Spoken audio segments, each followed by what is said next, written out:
একটা ভূমিকম্প হবে পৃথিবীর পূর্ব দিকে।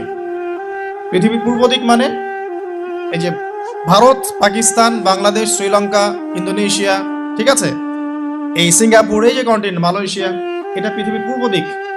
এদিকে একটা ভূমিকম্প হবে। তারপরে 7 পৃথিবীর পশ্চিমে একটা ভূমিকম্প হবে। পশ্চিম মানে বোঝেন না?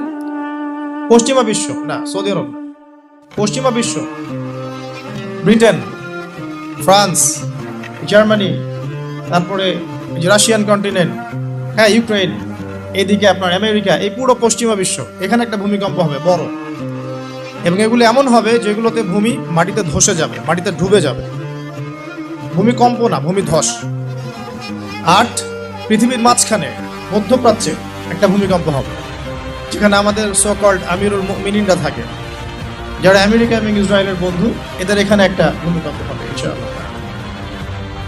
আর 9 ইয়েমেন থেকে একটা আগুন বের হবে। ইয়েমেন থেকে একটা আগুন বের হবে, যে আগুন মানুষকে হাসরের মাঠের দিকে তাড়িয়ে নিয়ে আসবে। আরেকটা বলেছেন 10 নম্বর, যেটা এই মুহূর্তে আমি ঠিক মনে করতে পারছি না।